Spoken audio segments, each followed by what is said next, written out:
Phoenix Saber Academy. So introductions, we will start with Alan. Hello, I am president of the Saber Martial Arts Foundation and also the founder of Phoenix Saber. You can find us on phoenixsaber.com. If you are in the Arizona area, you probably have heard of me or have seen me off in the background trying to juggle a bunch of things during an event. If it has to do with lightsabers, I'm probably part of it. And what is your background again? I am a Kung Fu instructor. I am a 6th degree black belt in many styles of martial arts and weapons. You can see some of them behind me, including some of the lightsabers on my wall. But yeah, I've been doing this for 30 years. Jeez. So long ago. But I've been doing martial arts since I was a child. So this is basically my inner child getting to play with my outer child. And soon my actual child. The true child. Yeah. So, Robert, if you'd like to go next. Hello. Sure. My name is Robert Chun. I am one of the co-founders and current High Council member of Sango Sabers. Sango Service is another lightsaber combat group based in San Diego, as you might guess. We started the group around 4.5 years ago, and it's been pretty successful. I certainly don't have the immense martial background that Alan does. I did a few years of karate when I was in elementary school, and then recently picked up some Filipino martial arts. It's our group is kind of a very wide variety of backgrounds like that. We have very highly trained martial artists as well as people who have never touched a weapon or anything like that. So yeah, it's a diverse group. Cool. And that leads on to me. Hello, my name is Marina, and I'm one of those people that have never touched a weapon before. I started off in Sango Sabers about 4 years ago, and it was a very fun and welcoming group. And originally I went because I was like, oh, lightsabers, that'll be fun. We're just going to hit them. And but then I found out later on that they do teach martial arts, and they teach these 7 different forms of lightsaber combat. And so I started training to that, and then I got really, really into it, and my swordplay has gotten a lot better. I've actually learned about many different types of real life sword fighting techniques. I started learning from one of my friends in the group who does HEMA. I've also learned from our other friend who does Eskrima. And so I cannot say that I am very good at any particular real form of martial arts, but I have learned a lot from the group. And I'm currently our Battle Master's Padawan. He has 6 of them. But that is because he has the capability to handle 6 of us. So that's basically it. So then SMAF. SMAF is the organization that sort of binds us all together. Oh, Andre, sorry. I'm just sitting here because they needed an old man on the team. No, I'm Andre Marquis. I am the actual producer of the Sango Sabers radio podcast. I am also a Padawan. I am the oldest Padawan of the team. I'm actually, I think, the 3rd oldest in the group, but I have no martial background. In fact, I shied away from all sorts of physical activity and sporting things because my nerdiness prevented me from being efficient at sports. But I've been with the group for about 4 years as well, doing great until the quarantine, and then training is kind of minimized. But the role I've taken on in the group is actually more along the lines of making sure the podcast and a lot of the technical things get accomplished. So, yay. Mm-hmm. Yes, he is our grateful tech guy, and he's helped us out through a lot of this. So many thanks. So we got together, these different schools, and we fight together, we train together, and we sometimes go up and we visit, and we do tournaments, which is very fun. The last one that we went to was actually hosted by Alan and Phoenix, and that was very fun. So that's just a brief introduction of who we are. Now let's talk about what we do. Robert, do you want to take over for SDS on our training and how we teach these 7 different forms of lightsaber combat. Sure. Yeah. So Sango Sabers is primarily a school.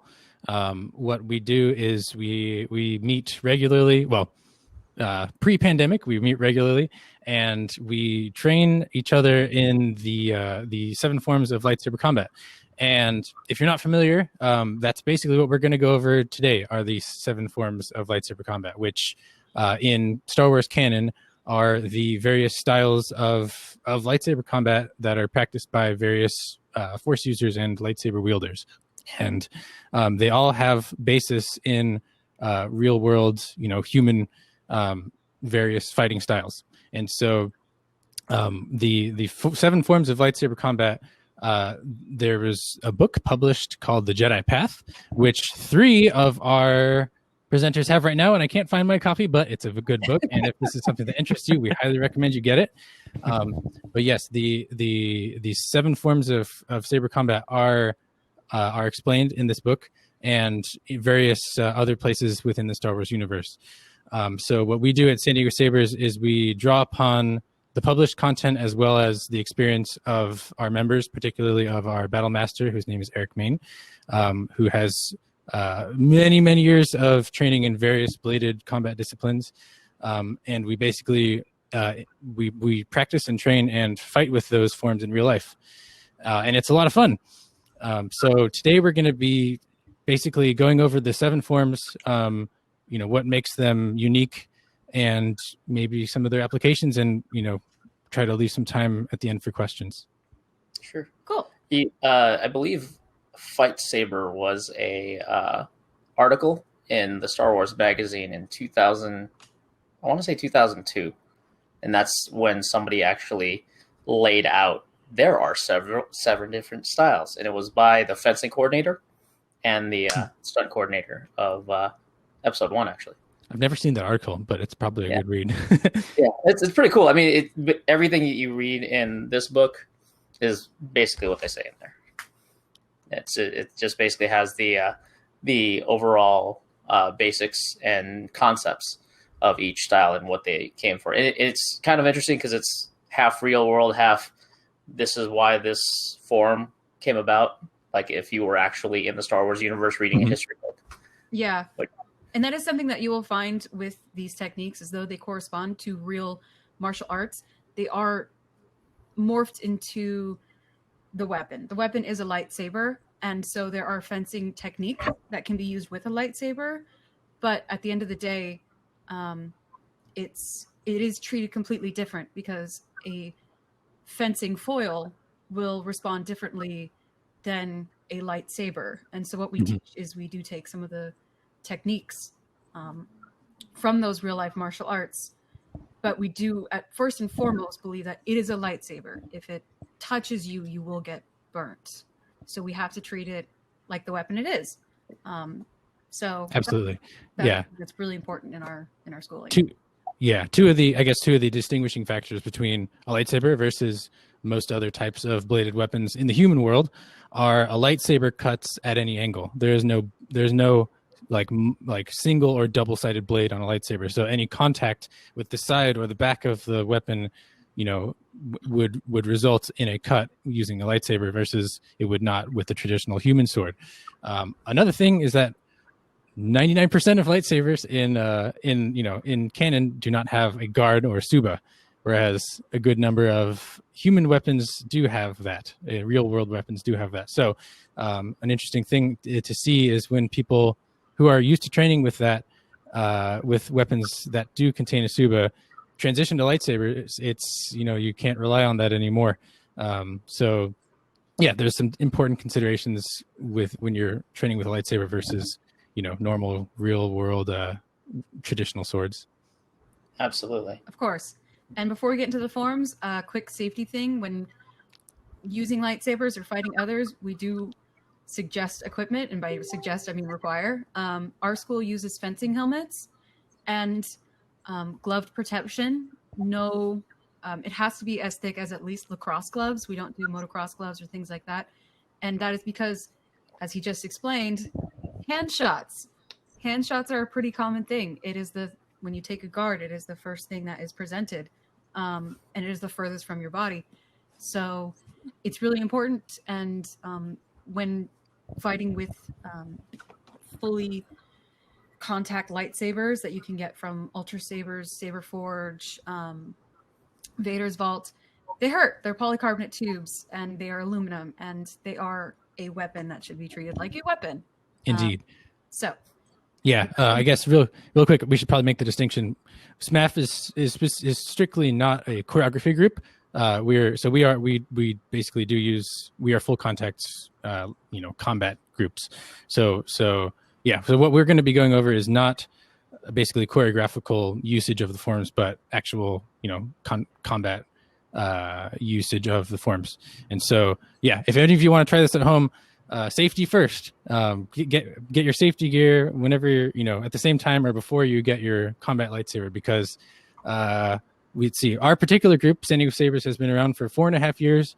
We've had one broken bone, one broken thumb in that time, which is pretty good track record, I think. It's a contact sport, but still, safety is important, and you definitely don't want to hurt yourself more than you can recover from. Yes. So with that little tidbit down, we are going to get into the first form, which is Shicho. So Shicho is one of the most important and basic techniques for lightsaber combat. The way that we teach it is, at least in San Diego Sabers, there are the 9 different forms, are there 9 velocities and 9 parries to Shicho, and each one is meant not necessarily to be used exactly, because in any sort of combat you have to take velocities and parries and alter them to the situation, but it's a great way to get to know your saber, to get to know your body, and they can be used very effectively in combat. So it's important not to just stick with the velocities, in a sense that this is the only way that you can do it. All of these techniques do move into real combat, but it's important to get the first velocity down. Indeed. So what do you guys think about Shicho discussion? I'll let Alan start. I guess, Alan, how would you describe Shicho as kind of on a general level? And also, being the martial expert that you are, what sort of kind of real world fighting styles would you say it's closest to? Well, there's a couple different answers, and there's a couple different camps for that. First off is the fact that lightsaber choreography, it started off with kendo, and then there's another camp that was like, but he's using fencing footwork, in Return of the Jedi and stuff like that. So if we look at it, really, it depends on the school. And one of the things about the Saber Martial Arts Foundation is trying to version of Shicho might be different than my version of Shicho, might be different than somebody else's version of Shicho, but we're all teaching basically the same thing, and it comes down to very basics. In just like learning a new language or learning how to play a new instrument, you have to start off somewhere. So how to stand, how to like learning a language, this is a strike, this is a block, this is a parry, this is, things like that. So my version of Shicho that we've taught is let's strip down everything there is and just talk about, okay, if I was teaching a 5-year-old how to hold a sword, how can we do it safely without them, lopping off their own arms? And so our version of Shicho is so simple that it might even be too simple, right? It might get boring. However, it's the foundation upon which all the other forms are built.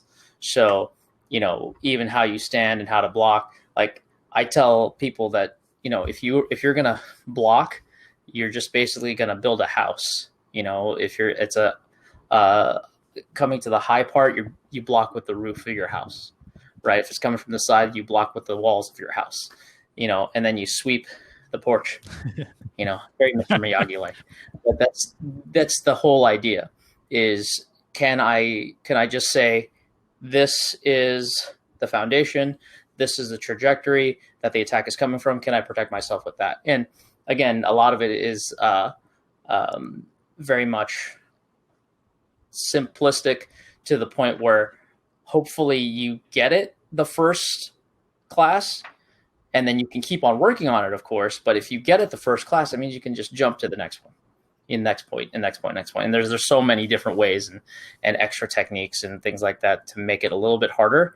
And a lot of martial arts seem to be more discouraging than encouraging when it comes to their complexity, which is cool. I love that part of it. But if I was teaching a 5-year-old, I want them to come back and want to do more.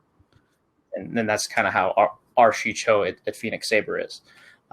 But we embrace everybody's version of it because we all have to start somewhere. Yeah, I would agree. So San Diego Sabers basically teaches Shicho as the first thing you learn. First thing you come to one of our sessions, you get popped into our Shicho class, and this teaches you fundamentals, like Alan was mentioning, stance, parries, strikes, basic strikes, and this is the first thing you learn, and then you build your foundation on top of that.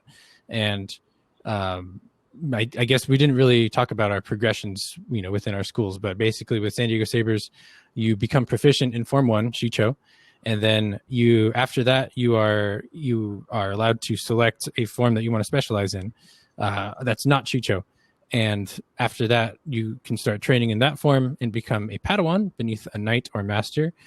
And then once you become proficient in that second form, you can become an actual knight. So Shicho is foundation. It's basics. It's not too complicated. That said, we do have members who focus on Shicho pretty much exclusively, and it can be incredibly effective used in the right hands. So yeah, Shicho is basic, it's fundamentals, but it's very effective still. Oh, can I also add that Shicho, most schools, and I don't want to speak for any other schools out there, except for the fact that most schools teach Shicho as two-handed. Yes, that's true. Because less of a chance of throwing your saber if both hands are on. True, that's very true. And less, not complete. Yeah, I've seen it happen. and that is part of the basics, and it is difficult for people because even if you've been doing stuff at either one of our schools, we will always have you go back to the basics, no matter how long you've been a knight, how long you've been a master. There has to be a very firm appreciation for those, because it is what you will build everything off of. And even if it doesn't look like it, because Shicho does look like a very two-handed sort of katana thing, and you see these people doing crazy one-handed lunges. What I tried to say earlier, but flubbed it a little bit, is that when going through your Shicho experience, you're learning how your wrists move, how your ankles move, how your hips move. Each motion is meant to give you a better understanding of what you and your body can do in order to do those crazy lunges, in order to do those crazy flurries and whatever moves that you find that you want to pursue, or types of fighting you want to pursue. So it can be boring and it can be basic, but it is so important. And you can find sort of a piece in, even when you don't feel like training, you're like, all right, I'm just going to do Shicho for like 30 minutes and you're still really doing a good job. Absolutely. Yeah, it's actually really good. Like the way we do our Shicho is in a form, in the almost like a martial arts form or a kata. And it's meant to be folded in half and fought with, so that one side, if you learn one part of it, it's all the strikes, and the other side is all the blocks, and then also all the stepping within that. So if you learn this side and it goes this way, then you learn the other side. If you did it with a partner, you could actually move together and do the form together in order to kind of help, kind of get that impact in there and kind of get your timing down, your distance, that sort of thing. And it's very important, especially if you've never done, something like this before, where you've never had, something swinging at your head or leg or arm or something like that, not to just freak out. So that's also part of it, is starting to get the, what's the word I'm looking for? The no, I guess foundation is Sure. again the best word of fighting. We're looking at Shicho, which I believe is the determination form. Is that right? I believe so. Did I get that right? Let's see. Those are Once again, the ones I referring to forget our all the lovely time. books. I would Right. honestly suggest reading through this. It doesn't give you like exact oh, okay, this is what this martial art is. Yes, it is the determination form. But Yes, the determination form. Thank you, Ian.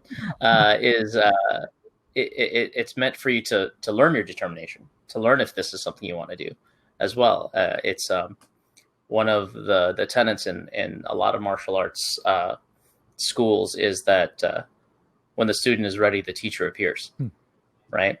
And another one of those wonderful little sayings is that a student is a student for 3 years, and then they can start to learn something. So it's kind of one of those things where if you stay with it, if you are determined, it actually becomes something very beautiful and really hard to defend against. yeah, I would agree with that based on what I've seen. Well, my knight Dennis is our primary Shicho practitioner, and he's quite handily, can take on a lot of the other forms and move very deliberate, very very methodically, and it shows that he's mastered that methodology. That even though he's actually older than me, so that's you don't have to be fast, you don't have to be jumping and skipping. If you know your form and if you know how to use it and do it with the basics, you can still be very successful. Absolutely right. Absolutely. Yeah. Absolutely. And to talk specifically about Shicho before we move on to the next one, the way that San Diego Sabers teaches it is we actually do have set velocities and set parries, like I said earlier. And Dennis was the one I was referring to when I said that he's the one that can take it and mold it into actual combat. He just tweaks small little things and he can create so much power and energy just off of the two-handed foundations. And so whenever someone says like, oh, it's kind of like when you're teaching someone math, they're like, when am I ever going to use this? And then you look at Dennis and you're like, oh, that's when I'm going to use that. Yeah. So next one, which is quite possibly one of my favorites, is Makashi. Mac and cheese / Makashi. Yes. So Makashi was used by Count Dooku. It is incredibly fancy. It looks quite sophisticated, and that is because it is based off of fencing. I forget just based on the actor's name for Count Dooku. It was Chris Lee. Yes. He actually had a bit of a fencing background, so he brought that into the character, which was really cool. And it brought up these things. The curved lightsaber helps. Yes. Mm-hmm. Mm-hmm. And they are This thing. so fantastic for Makashi. I genuinely really love the curved tilt. I can go on and on about that, but what is Makashi? So I'm going to hand this off to Robert, actually, because he is well versed in the ways of the mac and cheese. Sure, yes. So Makashi, or Form 2, is the form that I actually specialized in following my becoming proficient in Shicho. I trained for about a year and a half under one of our knights who is exceptionally good at Makashi, and I would call him he's very good. Yes, so basically Makashi is a form that's not about huge amounts of power. It's not about breaking guards. It's not about battering through defenses. It's about precision. It's about conservation of motion. It's about deliberate motions that are designed to have the maximum effectiveness. So you can see a lot of the overlap with traditional, I guess, European fencing. Yes, it's by and large practiced one-handed for the most part. And the reason that the curved hilt is so helpful for that is the drop in the back of the curve, as you see up on Alan's wall there, the dropped pommel prevents the back of the hilt from smacking your forearm as you're rotating. Makashi uses a lot of rotational motions, a lot of wrist rotations, and so the drop in the pommel for a curved hilt is very advantageous for that because it allows you to move it very dexterously without getting in your own way. I personally use the curved hilt for Makashi. I love it, and the Bane, the Saberforge Bane, is what I use. Bane Bros. Yes, we have a good number of Bane Bros, as we like to call them. But yeah, it's a great hilt, and if you like fencing, if you like precision, if you like, if all that sounds good to you, then Makashi might be your form. I just figured we could talk about pros and cons for each form, kind of generally. I would say pros for Makashi is you can be very effective without getting too tired, because because of the economy of motion that the form kind of embodies. You don't have a lot of wasted motion. Of course, this depends on how you practice it, but this is generally speaking. It tends to be very good against a single opponent. Some of the cons are I find it, well, when you're using a one-handed form and using motions like Makashi uses, it's hard to put up a brick wall defense. It's not the most defensive form. Rather, you're not initiating really strong parries most of the time. When you're parrying with Makashi, it's more redirection, more moving the opponent's blade to somewhere else that you want it, or that you're not going to get hit when it goes there. That's kind of the if you absolutely need to put up a brick wall defense, if you're deflecting blaster bolts, etc., Makashi is not your sandwich of choice. But I love it. It's a good sandwich nonetheless. Right.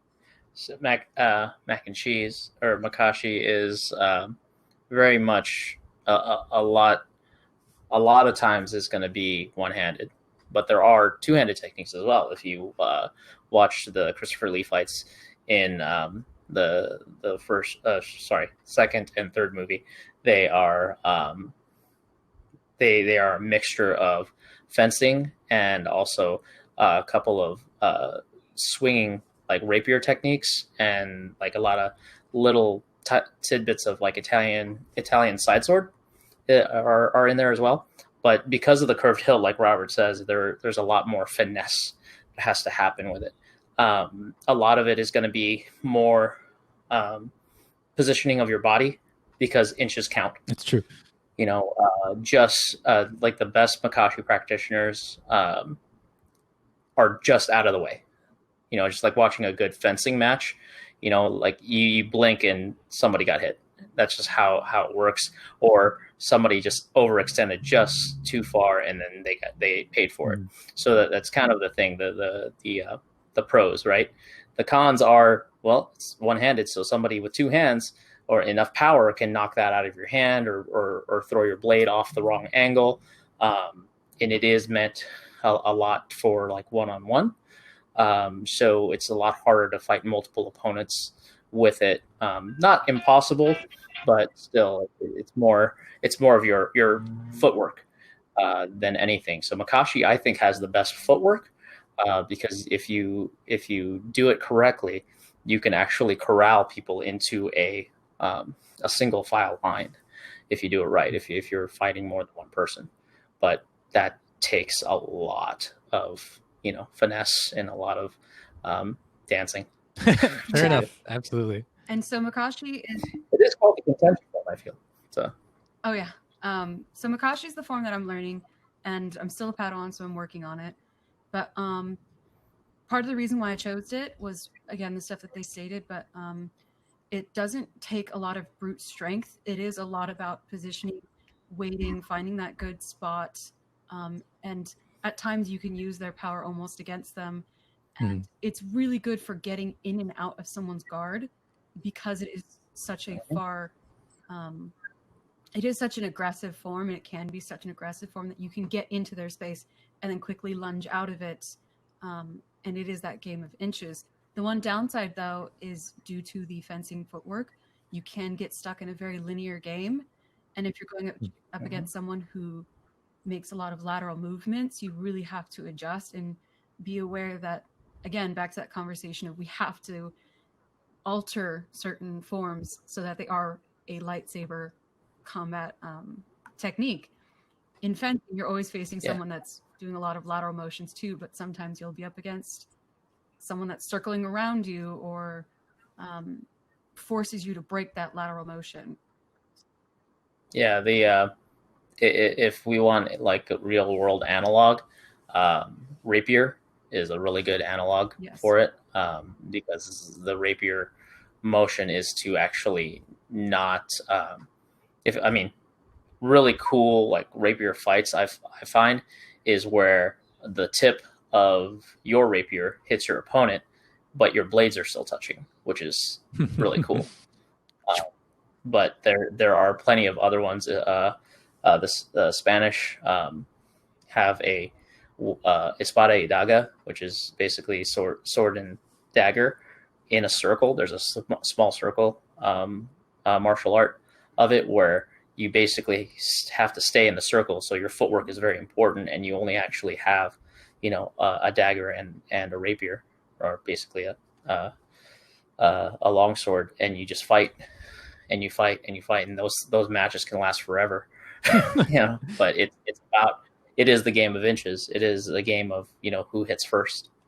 Yeah, and fun stuff. And it's precise. Precision is 100% key. You have to know your range.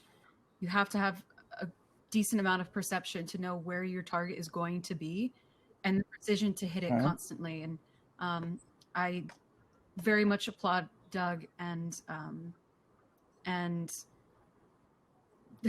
my god, spacing out on names.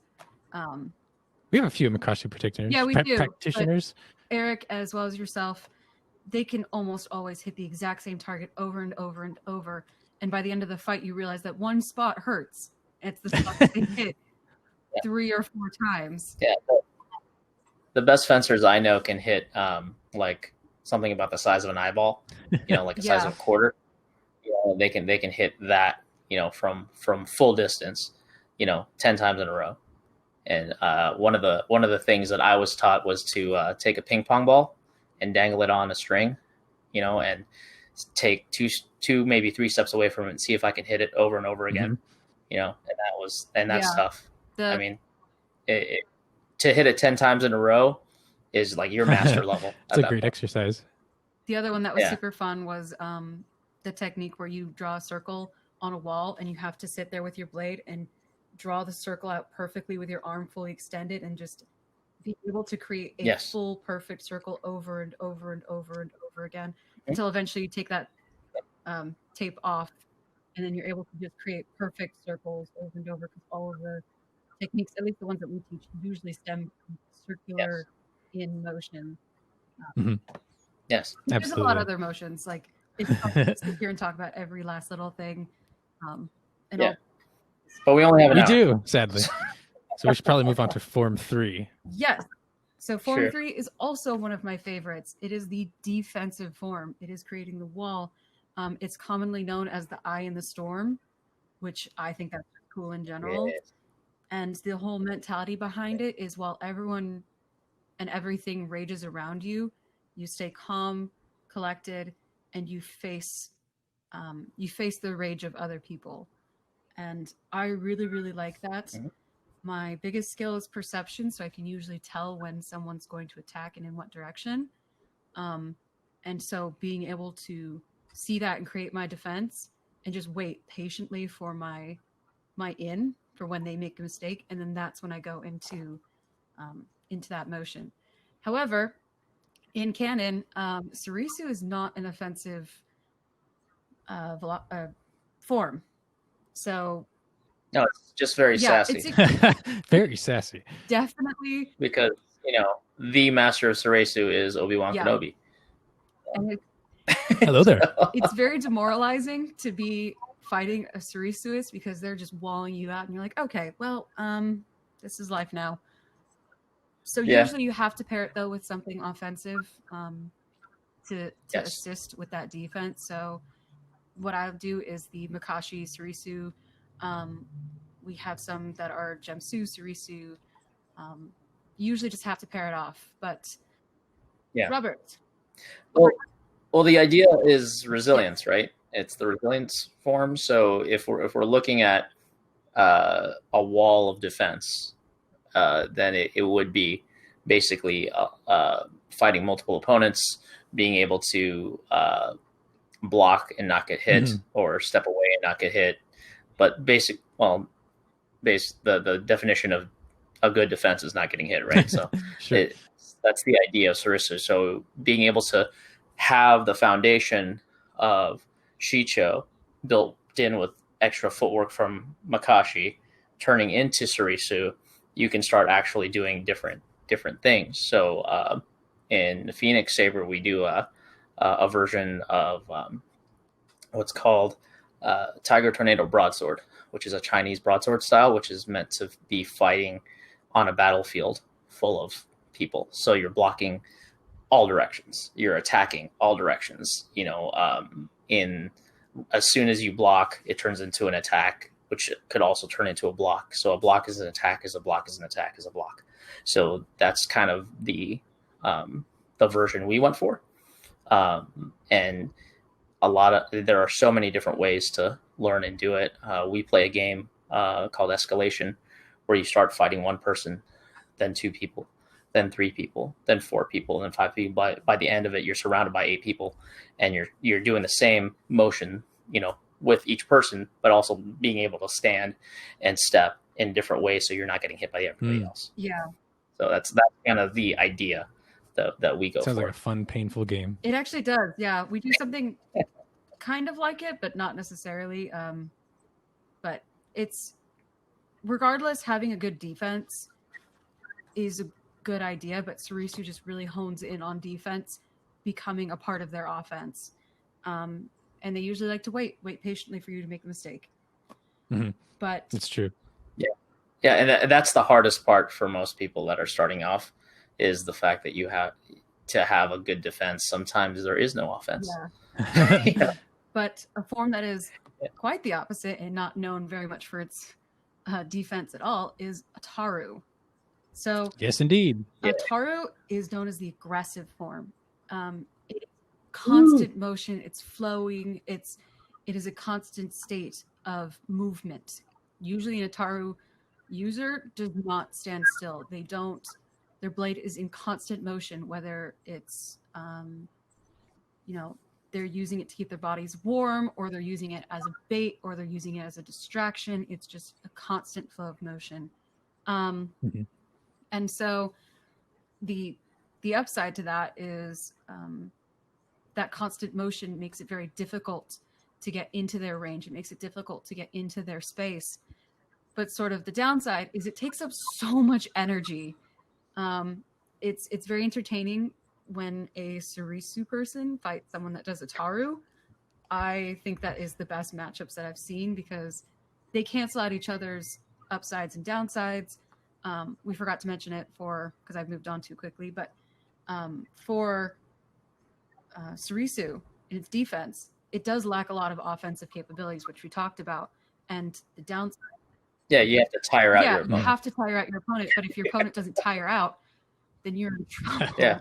And that's basically when a Taru user comes in, and it's a fantastic match. But agreed. Yeah, I think we have a couple in Sango Sabers. We have a couple practitioners of Form 4 and some folks who blend Form 4 into other styles.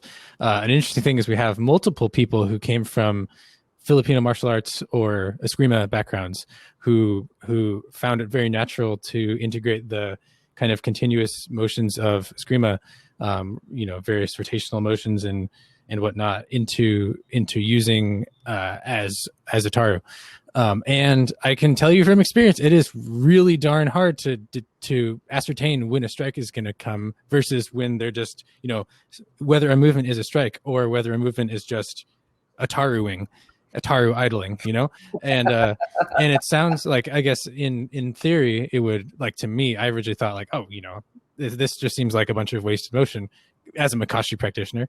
And I mean, maybe it is, but it also makes it very hard to determine when it's going to be a strike. And yeah, it's a skilled Ataru practitioner is a big pain in the butt to deal with. It's, it's like an onslaught of just stuff coming at you. And I guess in canon, Yoda is a practitioner of Ataru. And if you've seen him in the movies, he's this whirling ball of insanity. And you imagine facing that in real life, and it's a force to be reckoned with. Yeah, I mean that's shows how good of a swordsman Dooku was, right? That he didn't get taken out by that chaos. Absolutely. Yeah. Soresu is the calm in the center of the storm, right? The eye of the storm. Ataru is the storm. Yes, Yeah. absolutely. It's everything around. I believe the treatise was fighting on even ground, or fighting on the grounds of not so much skill, but as so much as the surprise. The different attack pattern of Ataru, very different, right? Very different idea than Makashi. So which is very much one-on-one. Ataru can take on multiple opponents on different types of environments, and actually use that to their advantage. And a lot of that comes from just being able to move, right, and to be able to change levels and be able to attack from an angle not before seen. As you talking about, like the Filipino martial arts, Kalina, Eskrima, start thinking about maybe shortening your blade. That'll change your whole game up, or lengthening your blade. Who knows? But that the small movements that create different trajectories of attack from stances that were not seen before. That's really Ataru. Yeah. In my mind. So we do in Phoenix we do a style called Nandao, which is another Chinese form, which is very acrobatic as well. So you're doing a lot of jumping and spinning and throwing kicks in there as well as rolling on the ground and going through a bunch of different ways of, okay, if I had a sword in the ground and I fell, what do I do? If I do I just give up, or do I keep fighting? And that's kind of how I see Ataru, is like, no, you're going to keep going no matter what position you're in. Yeah. Now, an interesting one to combat Ataru is actually Gemso, which is the next form 5. That philosophy is fluid ripostes. It is very much using your opponent's energy, their attacks, and redirecting it towards them. A common practitioner of this would actually be Hema swordsmen, people who do longsword and other Hema combat with philosophies are heavily seen in Gemso. In fact, we do have a practitioner, one of our knights, Kevin. He does practice Hema. He does full live steel, which is basically the people that are in the full plated steel, and they take a longsword and they go at each other. And so it lends itself really well to taking attacks, redirecting them, and sometimes back right into their face, or they get it out of the way and then they go in for their attack. But yes, yeah, Gemso though is only half of Form 5. Yes, indeed. There is another half called Xian, and that's correct. Gemso is, I guess, when you see people using dual sabers or two weapons, there's often an element of Gemso in there. We have a couple practitioners who are basically exploring two weapons and using elements of Gemso in there. I'll let you talk mostly about this one, Alan, because this is the form I've explored the least. But to what you said earlier, Marina, about using people's energy against them, Form 5 is kind of the epitome of that. It's you throw a lot of power at me, I'm putting a mirror up and reflecting it right back at you. So Tai Chi, the yin yang, that's the whole idea. That's why there's two different parts of Form 5. When you look at Xian in the canon explanation, it's basically because Soresu was lacking in attack. So they created Xian. So a lot of blocking and bodyguarding, that sort of stuff, redirection and turning and pulling somebody around and spinning them around without having to address that.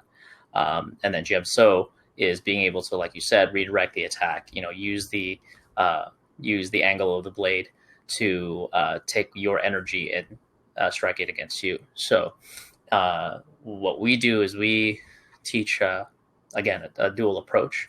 So by the time you're done with the kata that we have for Chicho, then Makashi, then Suresu, and then Ataru, you're usually spent. At least 10, 15 minutes have gone by, and you've been moving the whole time. So it's time to slow it down, slow down your heart rate. Can you actually do it? So that's when we start teaching Tai Chi Sword.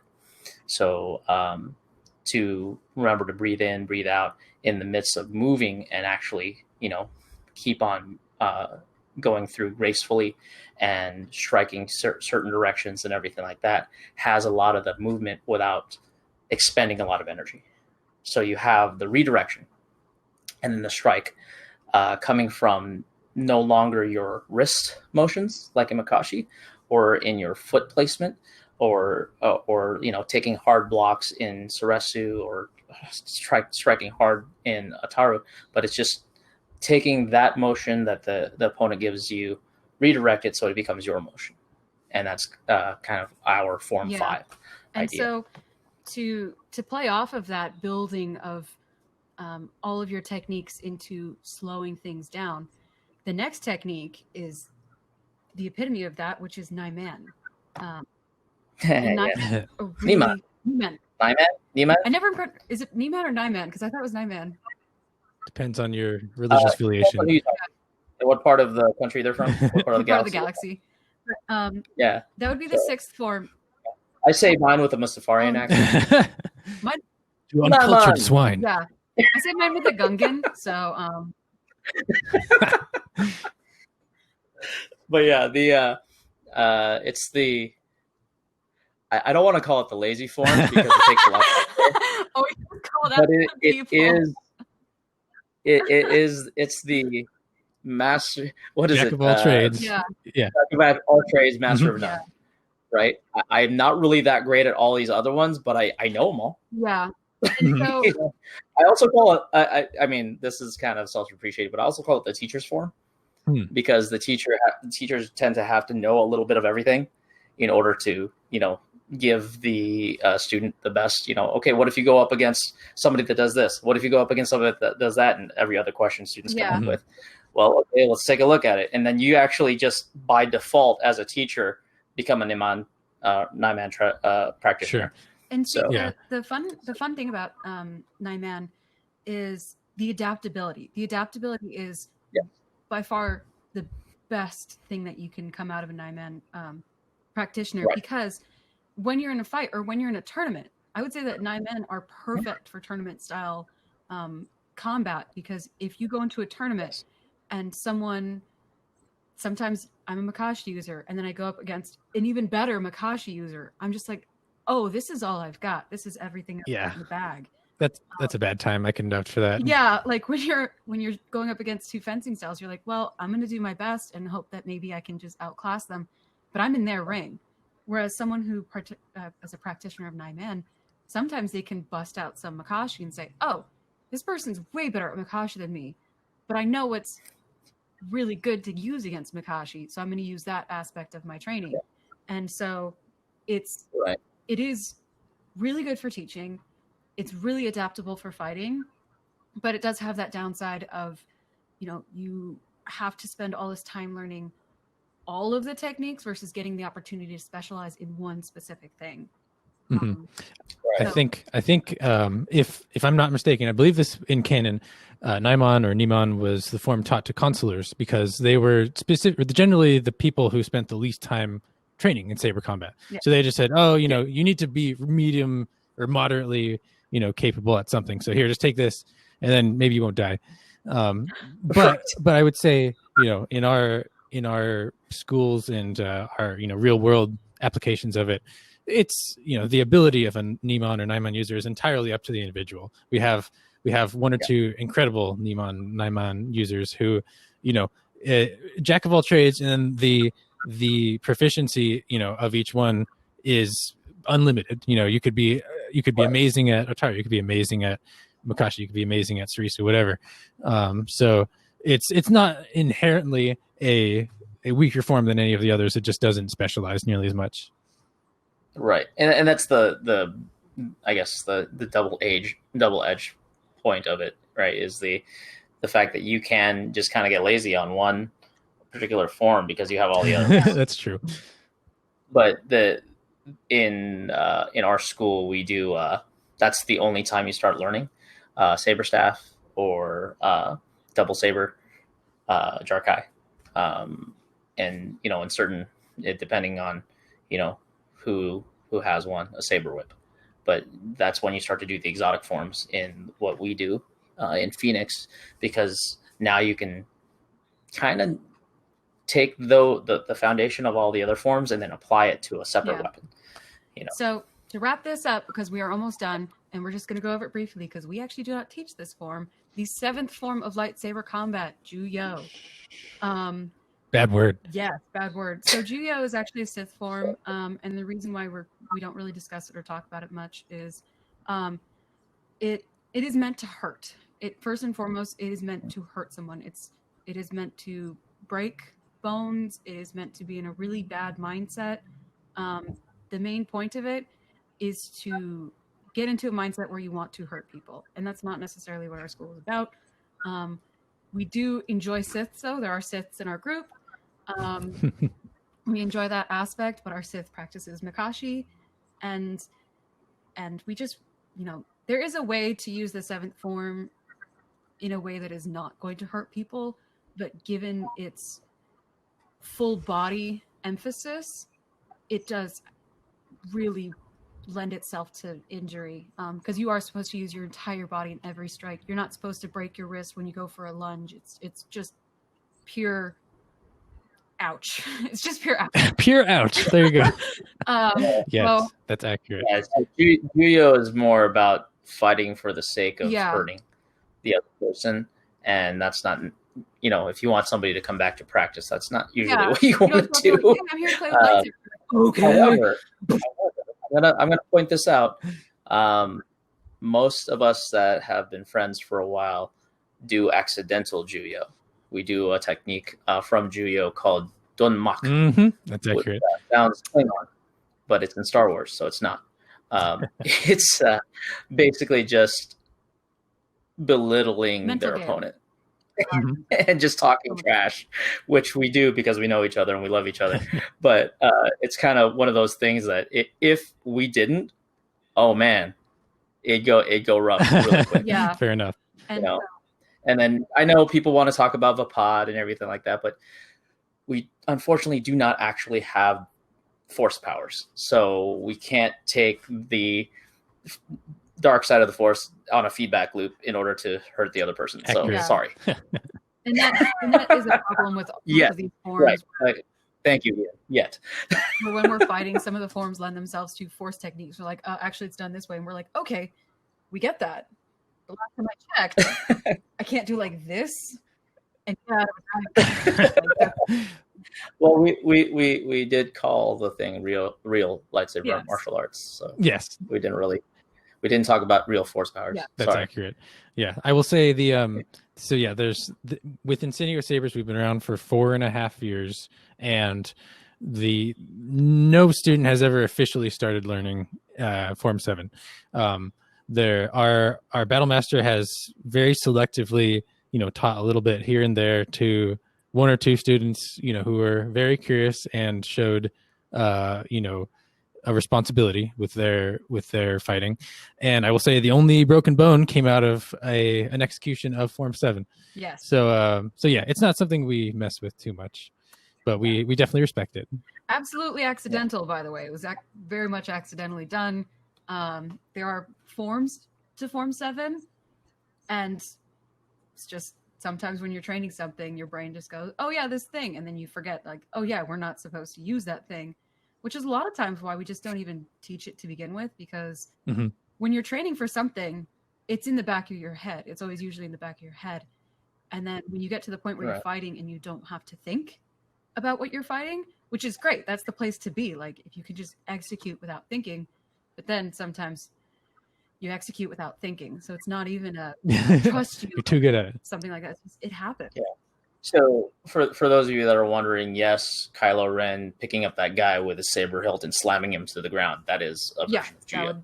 That would count. Because that's not allowed in in lightsaber combat. That would really make our tournaments more interesting. For Just polycarbonate saying, blades. our tournaments would be really more interesting though if body slamming was allowed. Yeah, and a lot more injuries and not many people coming back. Understood. Yeah. Yeah, I think that about wraps it up. I don't know if there's any That's why, final questions. because people wouldn't come back. I mean, if they're But yeah, There are a bunch of places, Jeff. I'm seeing that there are a bunch of schools everywhere. We actually know of a place in Delaware and in Ohio that also teach lightsaber martial arts. But you can find a lot of places online.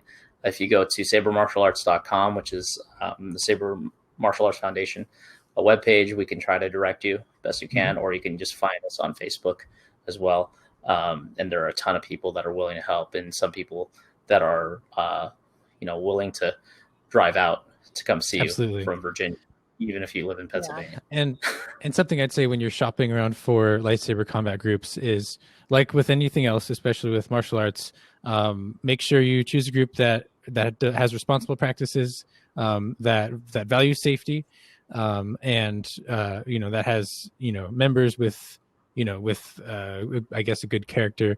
This is a contact sport. You're going to be fighting with people. You're going to be exchanging blows with them, and you want to be doing so in an environment that values you and values your well-being. So yeah, it's a lot of fun. Just make sure you're doing it in a responsible environment with responsible people. Yes. Yeah, to go upon that, any martial arts, absolutely, not just lightsabers, but any martial arts. If you're not in a community of like-minded people and a teacher that's willing to stop what they're doing and kind of help you along that same path, try to get you to where you are looking to go, then unfortunately you're wasting your time. You have to. I know there's not as many as we want, and to our closest proximity. Especially with a pandemic, but there are a lot of places out there that are. So you might have to sample a couple. Maybe this group is a choreography group instead of a combat group, and that's not what you're looking for. But maybe it is what you're looking for, and you didn't know it. So try it out.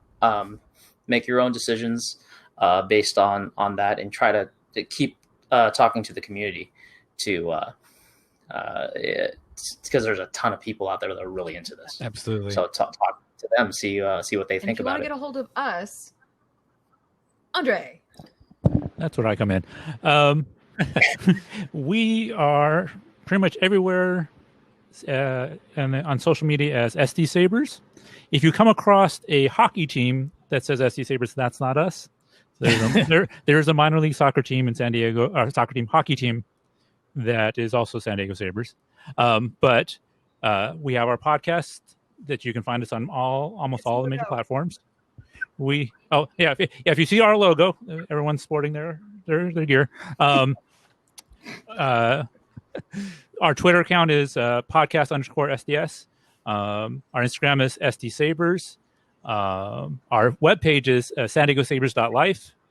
If you want to get a hold of me personally for the podcast or have any questions, go ahead and email me at andre.sdspodcast@gmail.com. And I think that's all the major stuff. Yeah, I think so too. If you want to learn more about us or the 7 different forms or interviews, we're actually doing that on our podcast. It's been slow right now because of COVID, but we're hoping to pick back up with interviews, including an interview with that one. Yay! I was trying to figure out what box, but yes. We'll be starting a special series of podcasts interacting with all our SMAF school teacher leaders to help encourage them as they're dealing with the pandemic as well. So they're not alone out there. We'll be talking with them and sharing their skill sets and their vision and their philosophies of combat. So yes, those podcasts will be coming out shortly. Indeed. Alan, if anyone wants to get a hold of you or Phoenix Saber, where should they go? PhoenixSaber.com. We're on Facebook. We have a website. Or you can go to sabermartialarts.life. That's right, sabermartialarts.life. And that's our SMAF webpage. You can find more about us and get us get our contact information and all that. And I think we're just about done. I think so. We have 3 minutes. I saw a question about assigning pasta-based names to each form. Yeah. So mac and cheese. That'll be a Legends question, and I'm not really that versed in the EU past the New Jedi Academy, so I can't answer that. Shi Chow Mein. Shi Chow Mein. Oh my gosh, that's legit. That's the best. Shi Chow Mein. But yeah, I feel like that's going to be a thread, email thread. But before we go, I just want to tell everybody thank you for being here, and also I learned yesterday that somebody that was a really inspirational person to myself and a bunch of people just lost their life due to colon cancer. So rest in power. Wakanda forever. Wakanda forever. But yes, thank you so much for joining us, and we hope to hear from you guys soon. Absolutely, and if you haven't yet, send some money over to Make-A-Wish Foundation, which is what this is all about. Make some children's wishes come true. Maybe some of them want to become Jedi, and that's, if they can have that opportunity, that would be great. At the very least, a lightsaber and safety equipment in which to hit people with. Definitely. Safely and with consent. Of course. Yeah. Always consent. Yeah. Good night, everybody. Take care. Bye.